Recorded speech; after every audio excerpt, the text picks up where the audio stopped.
दोस्तों नमस्कार। महाराष्ट्र में सरकार गिरी तो राज्यपाल की भूमिका असंवैधानिक थी, गैर कानूनी थी।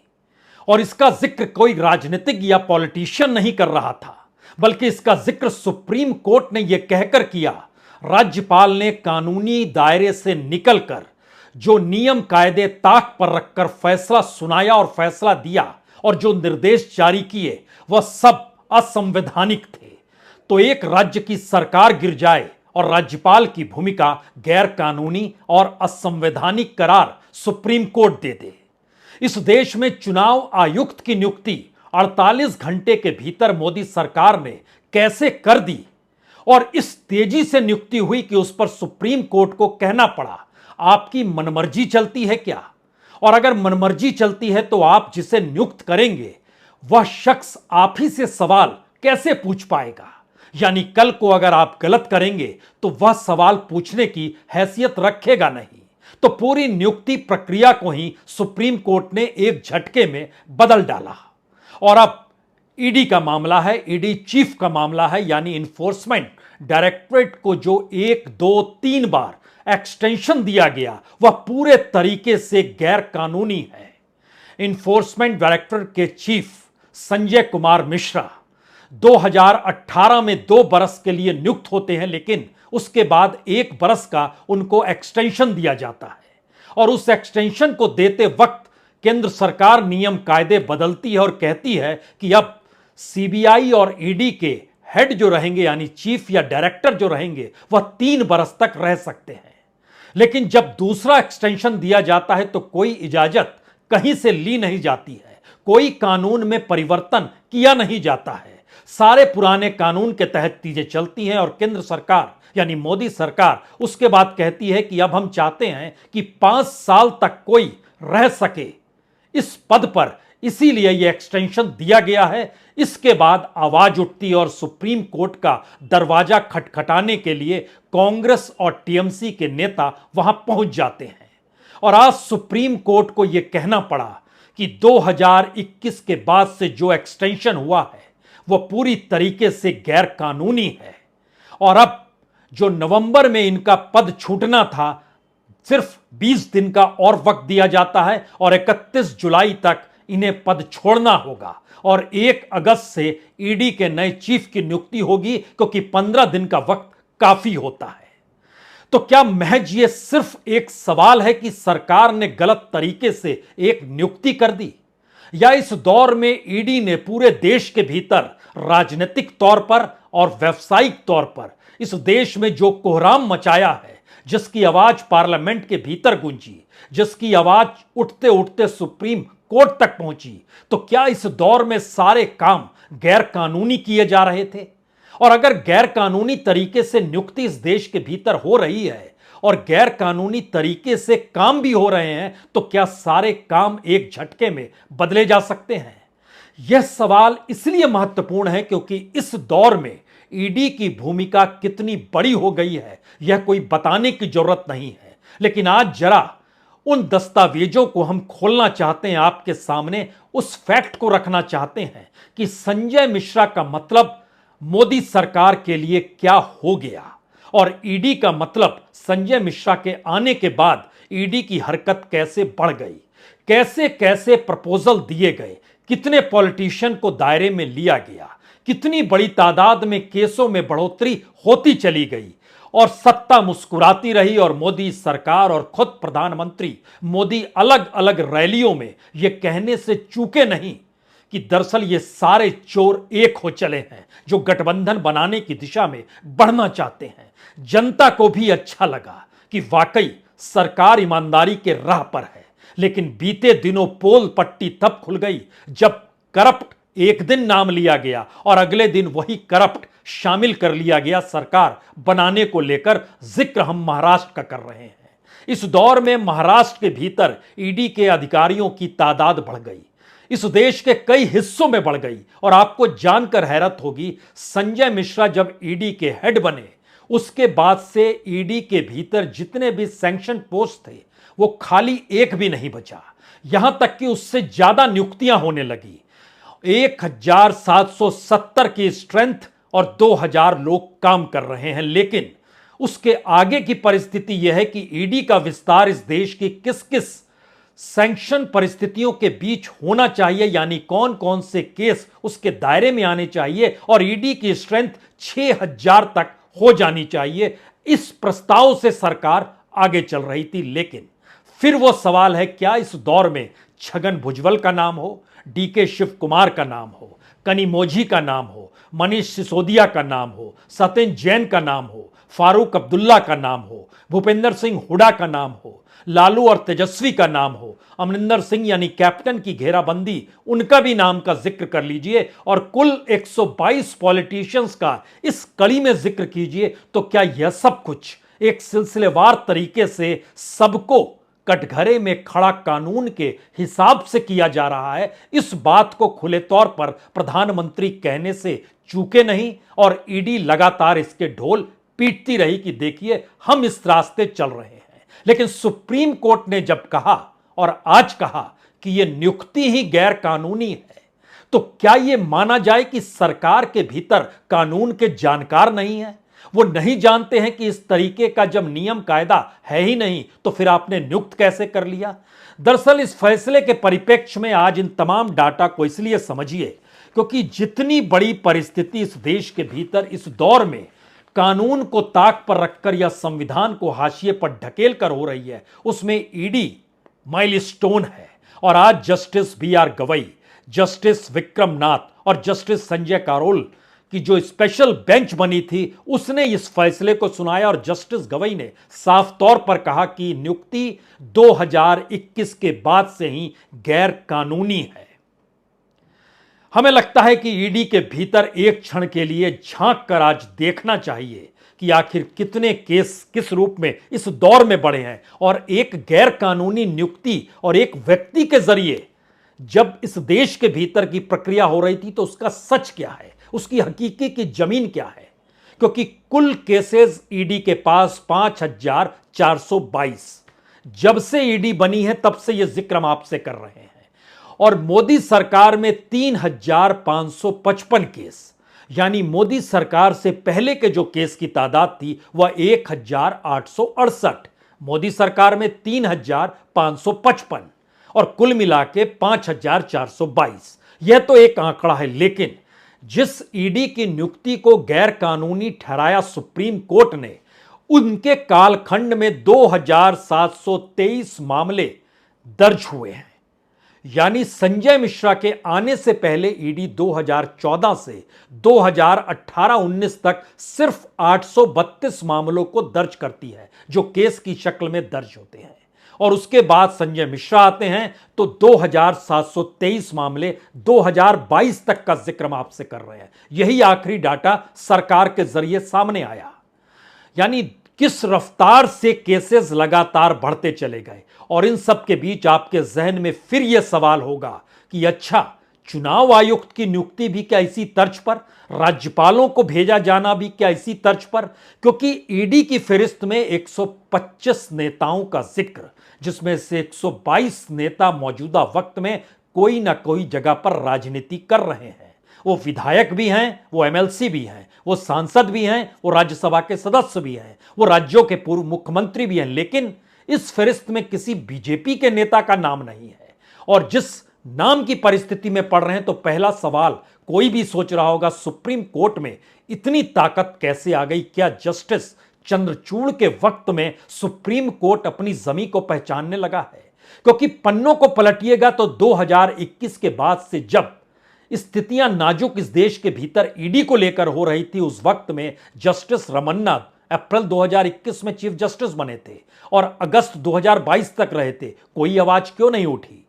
क्या वो सिलसिला रंजन गोगोई के वक्त से चला आ रहा था, जो कि राज्यसभा के मनोनीत सदस्य बन गए, सरकार ने बना दिया?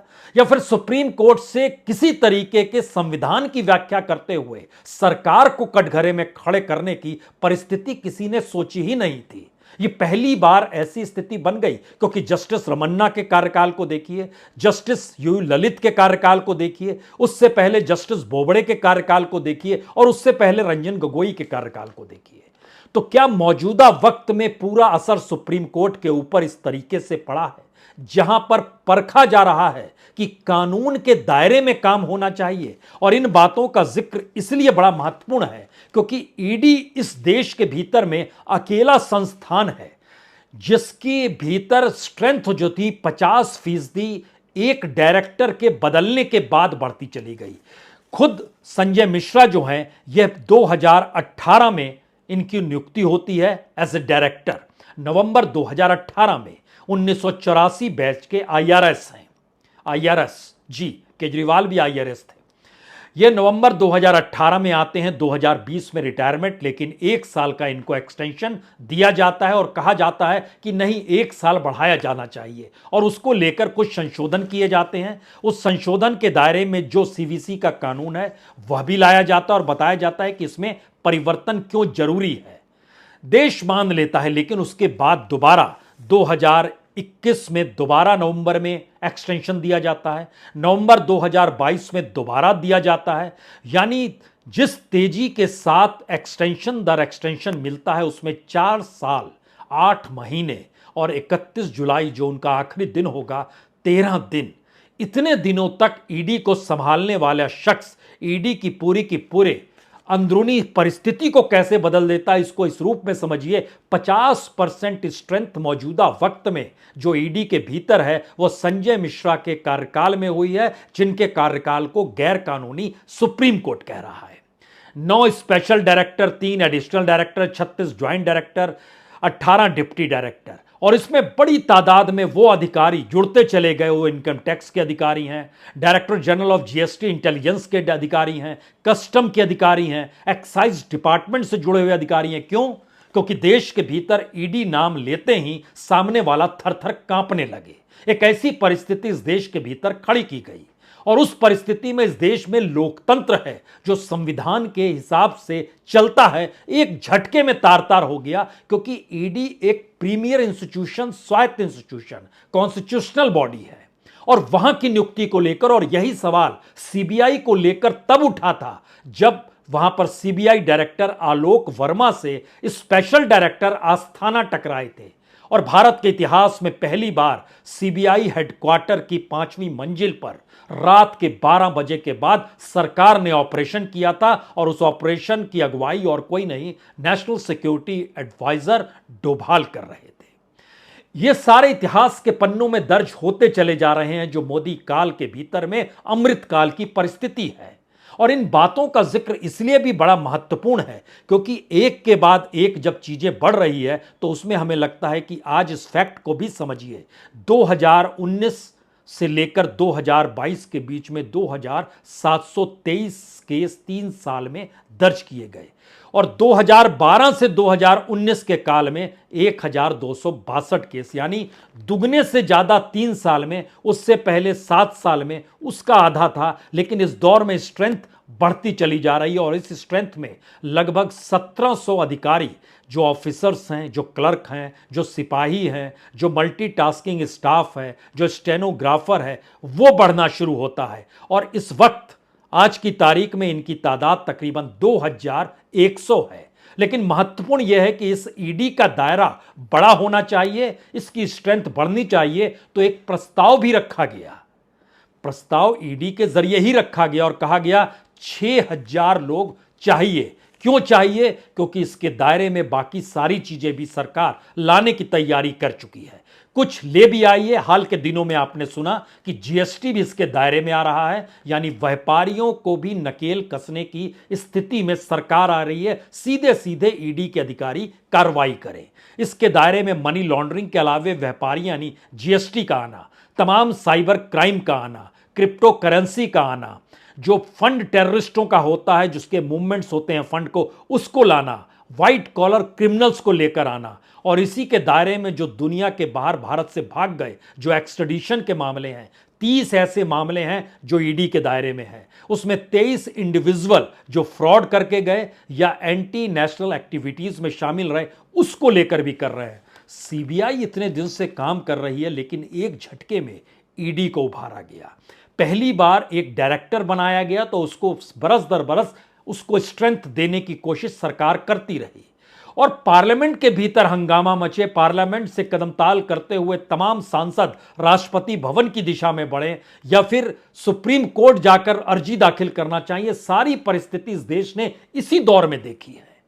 तो क्या वाकई गैर कानूनी तरीके से लोकतंत्र का गला घोंटकर कोई सरकार काम करने लगे और सुप्रीम कोर्ट कहे कि यह नियुक्ति ही गैर कानूनी है, तो क्या पूरा सिस्टम हमारा चरमरा चुका है या पूरे सिस्टम को सत्ता ने अपने अनुकूल परिभाषित कर लिया है और इसीलिए कोई भी काम जब सरकार की तरफ से होता है तो उसको कानूनी जामा पहनाने में सरकार को कोई मुश्किल नहीं होती है। यानी सरकार कहेगी कि हां ये तो कानून के तहत हो रहा है, लाख तेजस्वी यादव चिल्लाते रहे, लाख डीके शिव कुमार इधर से बोलते रहे, अशोक चौहान महाराष्ट्र के भीतर से आवाज आए या फिर अपने तौर पर एनसीपी के नेताओं की पूरी कतार है और शरद पवार भी खुद बोलने लगे कि जानबूझ के फंसाया जा रहा है। हर राज्य के भीतर अगर ये आवाज उठने लगी और ये परिस्थिति आकर खड़ी हो गई तो क्या ये माना जाए कि ईडी काम कर रही है या सरकार काम कर रही है? यह सवाल पहली बार इंटैक्ट हो गया जैसे ही सुप्रीम कोर्ट ने कहा कि यह नियुक्ति ही गैर कानूनी है। और जब नियुक्ति गैर कानूनी है और दूसरी और तीसरी बार जो एक्सटेंशन दिया गया वह गैर कानूनी है, तो अब सुप्रीम कोर्ट ने कहा आपको बताना होगा कोई भी एक्सटेंशन देने से पहले, और उसके साथ यह भी बताना होगा कि यह जनहित में कैसे है। तो क्या सरकार किसी नियुक्ति को लेकर बताती है? सीएजी को ही नियुक्ति देख लीजिए, अपने मनमाफिक कल तक लेफ्टिनेंट गवर्नर जम्मू कश्मीर के थे, एक झटके में आकर सीएजी में तब्दील हो गए। मुर्मू का हम जिक्र कर रहे हैं और इस दौर में सीएजी की मिनिमम रिपोर्ट आने लगी। तमाम सरकारों के बीच अक्सर जो रिपोर्ट फाइल होती थी पार्लियामेंट में रखी जाती थी, बहस होती थी, मीडिया लेकर आता था, सीएजी ने ये इन बातों का जिक्र किया, ये फाइनेंशियल इरेगुलरिटीज इस डिपार्टमेंट में। आपने सुना इस दौर में? नहीं सुना होगा, क्योंकि सारी चीजें इस देश में राष्ट्रवाद के तहत है, नेशनलिज्म है।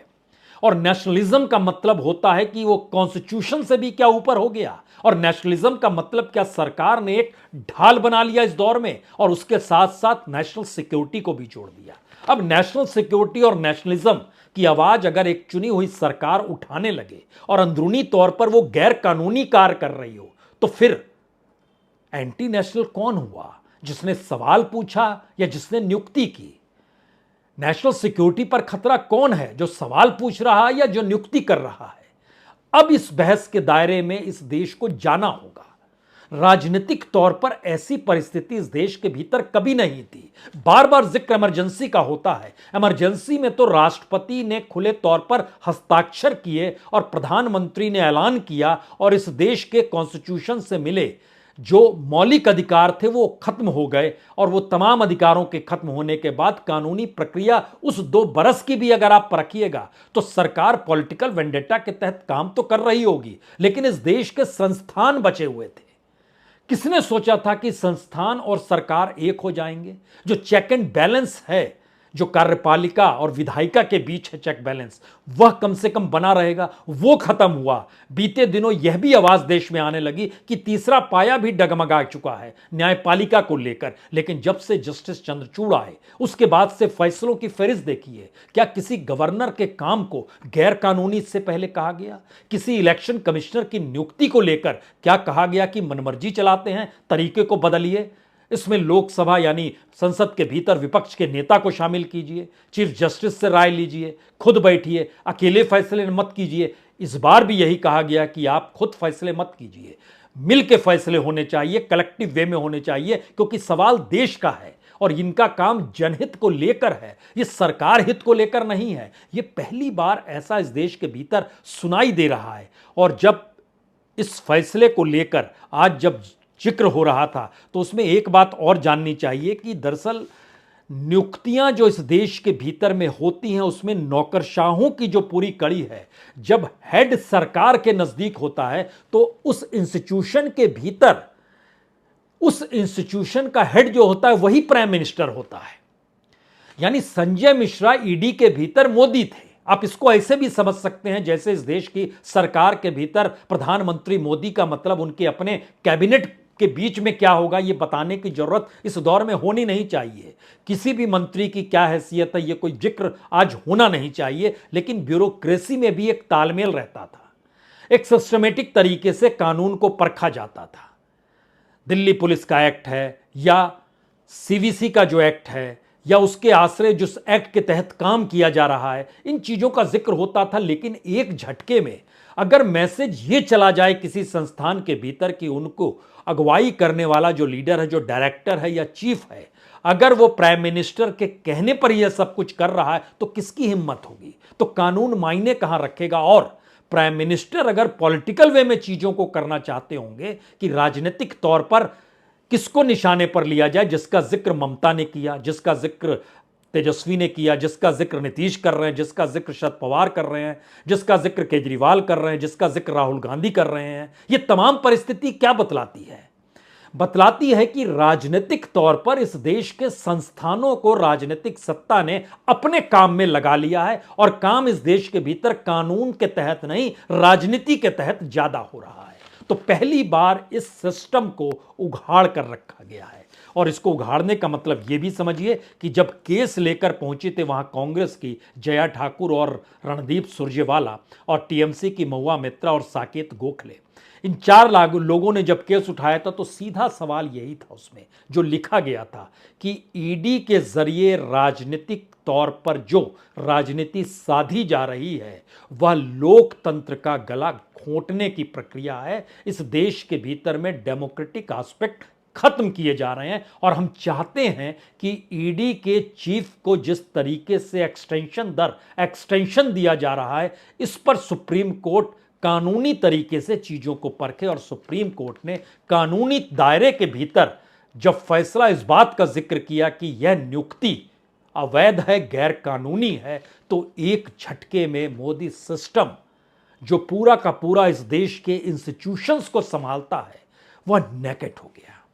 शायद ऐसी परिस्थिति इस देश के भीतर इससे पहले आपने कभी सुनी नहीं होगी कि ऐसा भी होता है। इसीलिए जब हम लिस्ट में नाम ले रहे थे और परख रहे थे कि इन 4 बरस 8 महीने 13 दिन के भीतर कितने पॉलिटिशियंस को दायरे में लिया गया, कितने बिजनेसमैन को दायरे में लिया गया, उन बिजनेसमैन के ताल्लुकात गैर बीजेपी राजनीतिक दलों के साथ कितने थे, और ये परखते परखते जानकारी निकल कर आई कि लगभग 95 पॉलिटिशियंस मौजूदा वक्त में जो सक्रिय हैं उनको ईडी का नोटिस दिया गया। ईडी ने पूछताछ की और उन पर नकेल कस ली।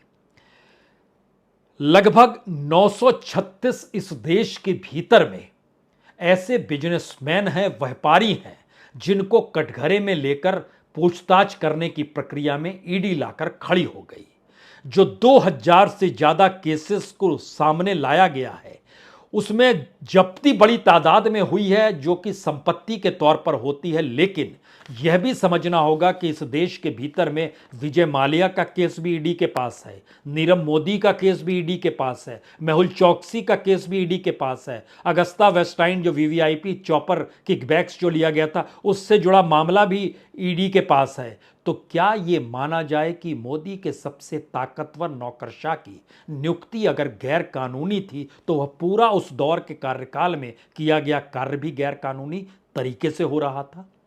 तीसरा, विस्तार को रोकना और सिर्फ 20 दिन का समय देना और कहना कि 15 दिनों के भीतर नए ईडी चीफ की नियुक्ति हो और उसके बाद 1 अगस्त से वो कार्यकाल संभाले, ऐसी व्यवस्था हो, तो क्या ये 20 दिन का वक्त वो तमाम दस्तावेजों को सुधारने और ठीक करने के लिए वक्त तो नहीं मिल गया? यह सवाल किसी के जहन में भी आएगा। और तीसरा सबसे बड़ा सवाल है, क्या वाकई इस देश में लोकतंत्र के बेसिक स्ट्रक्चर पर अटैक हो रहा था जहां रूल ऑफ लॉ हाशिए पर था? अगर यह सारी परिस्थिति इस देश के भीतर में काम कर रही थी और जिस तरीके से 5 साल तक ईडी चीफ बनाए रखने की मंशा सरकार की रही और इस दौर में इस देश के तमाम मुश्किल हालातों में सारे काम जो ईडी को सौंपे जा रहे थे, तो ईडी क्या एक दूसरे पीएमओ की तर्ज पर काम करने लगा, जिसे जनता ने नहीं चुना है लेकिन पीएमओ ने चुना है? तो सिस्टम के इस दायरे को समझने की कोशिश आज 3 वजहों से कर लीजिए। पहली बात, एक चुनी हुई सरकार संविधान के चेक एंड बैलेंस को अगर नहीं मानती है तो क्या क्या हो सकता है वो आंखों के सामने है। अगर एक चुनी हुई सरकार नौकरशाही में से एक एक करके हर नौकरशाह को चुनती है और पूरी नौकरशाही में मैसेज अगर यह चला जाता है कि जो सरकार के निकट होगा वही चीफ बन सकता है, तो फिर मान लीजिए पूरी नौकरशाही या तो रेंगती हुई नजर आएगी या फिर वो खामोशी बरत लेगी। जो सरकार के साथ सटकर ये काम नहीं करना चाहते होंगे वो खामोश हो जाएंगे, और जो चाहते होंगे उनमें प्रतिस्पर्धा होगी कि हम नजदीक या वो नजदीक, और हम नजदीक और वो नजदीक का मतलब यह है कि सरकार के अनुकूल राजनीति साधने का हुनर आना चाहिए। और तीसरी परिस्थिति जो हिंदुस्तान के कॉन्स्टिट्यूशन, रूल ऑफ लॉ और डेमोक्रेसी से जुड़ी हुई है, जिसका जिक्र आज सुप्रीम कोर्ट ने भी एक लिहाज से कोट करते हुए कहा, और यह कोट इससे पहले भी हुआ है, इस काल में हुआ है। मुश्किल यह है, इस काल से मतलब है इस दौर में गवर्नर को लेकर जब सुप्रीम कोर्ट ने टिप्पणी की थी, असंवैधानिक तरीके से कार्य कर रहे हैं, उस वक्त भी यह सवाल था कि संवैधानिक पद पर बैठकर कोई असंवैधानिक कार्य करे तो उसे सजा क्या मिलनी चाहिए। यह सवाल इलेक्शन कमिश्नर की नियुक्ति को लेकर भी था। इलेक्शन कमिश्नर अगर इस देश में जो लोकतंत्र का प्रहरी है, अगर उसकी नियुक्ति सरकार कर रही है तो वो सरकार से सवाल कैसे पूछेगा अगर सरकार गैरकानूनी काम करने लगे चुनाव के वक्त। तो शायद यह एक ऐसी परिस्थिति है जो आने वाले वक्त में नहीं बल्कि मौजूदा वक्त में लोगों के जहन में इस सवाल को पैदा जरूर कर रही होगी, क्या अगर सिस्टम रूल ऑफ लॉ यानी कानून को ना माने, संविधान को हाशिए पर ढकेल दे, तो क्या इस देश में सरकार द्वारा लिए गए हर निर्देश और हर आदेश को लेकर अब परखने की जरूरत है। और सुप्रीम कोर्ट एकमात्र जगह बची है जहां से कुछ न्याय की गुहार और कुछ उम्मीद और आस इस देश के भीतर में अब लोग पाल सकते हैं। परिस्थितियां तो यही है, लेकिन सत्ता की तरफ देखिएगा तो नाजुक परिस्थितियां आपको आहत करेगी। बहुत बहुत शुक्रिया, बहुत बहुत शुक्रिया।